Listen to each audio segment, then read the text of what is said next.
برائی دعا پر سے اعتماد اٹھا دیتی ہے، اور جو دعا کے قریب نہیں جا سکتا وہ خدا کے قریب نہیں جا سکتا۔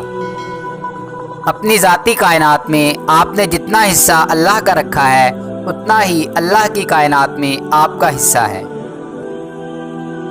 کسی انسان میں خوبی دیکھو تو اسے بیان کرو، لیکن اگر خامی دیکھو تو یہ تمہاری خوبی کا امتحان ہے۔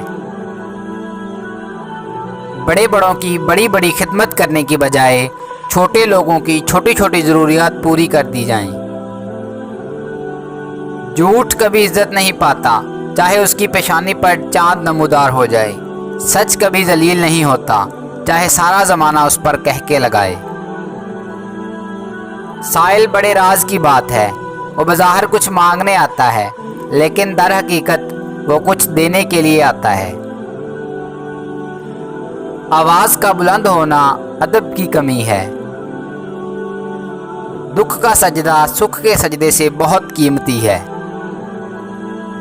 غم کو بھی اسی طرح قبول کرو جس طرح خوشی کو کرتے ہو، دونوں ایک ہی مصنف کی لکھی ہوئی ہیں۔ پسندیدہ چیز سے جدائی موت ہے، جن کی پسندیدہ چیزیں موت سے پرے ہیں ان کو مرنا آسان ہے، جن کی پسندیدہ چیزیں یہاں رہ جائیں گی ان کے لیے موت مشکل ہے۔ اگر تمہیں پتہ چل جائے کہ تمہارا رزق اللہ کے پاس ہے تو تم رزق تلاش نہ کرو بلکہ اللہ کو تلاش کرو جس کے پاس رزق ہے۔ دین سے اسی طرح محبت کرو جس طرح دنیا دار دنیا سے محبت کرتا ہے۔ ایسا رزق جس میں زیادہ محنت بھی نہ کرنی پڑے اور حلال بھی ہو رزق کریم کہلاتا ہے۔ حاصل کی تمنا، مقام کی تمنا، مرتبے کی تمنا، شہرت کی تمنا اور چاہے جانے کی تمنا کو چھوڑ دو تو غم ختم ہو جائے گا۔ انسان دولت اکٹھی کرتا ہے تاکہ غریبی سے بچ سکے، اور پھر اس دولت کو خرچ نہیں کرتا تاکہ غریب نہ ہو جائے، اور اس طرح دولت کی موجودگی میں غریبانہ زندگی بسر کرتا ہوا آخر کار ہلاک ہو جاتا ہے۔ اگر تتلی کی تمنا ہو جائے تو انسان اسے پکڑنے کے لیے اپنے قافلے سے بچھڑ جاتا ہے۔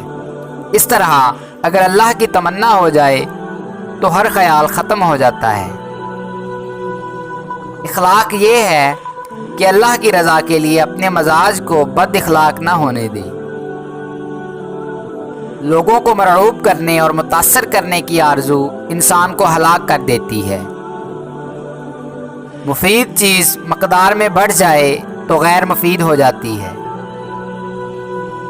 ہر عبادت کی قضا ہے، لیکن انسانی دل توڑنے کی کوئی قضا نہیں۔ خیال بن کر زندہ انسانوں کے ذہن میں رہ جانا بھی زندہ رہنے کا ایک طریقہ ہے۔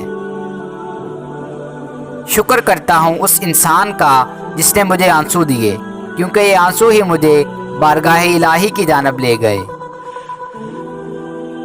محسن کے ساتھ بے وفائی کرنے والا برباد ہو جاتا ہے۔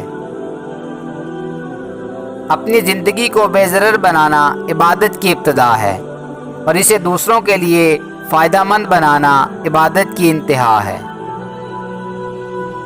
دوست وہ ہے جو غم کم کر دے اور خوشی بڑھا دے۔ کسی شخص میں ذاتی صفات نہ ہوں تو اپنے لباس سے لے کر مکان تک ہر شے کی تعریف چاہتا ہے۔ ہم نے جن لوگوں کو موت کا غم دے کر جانا ہے، کیوں نہ زندگی میں انہیں کوئی خوشی دے جائیں۔ دل کسی سے کتنا بھی خفا ہو جائے تم خاموش ہو جانا، لیکن بے ادبی نہ کرنا۔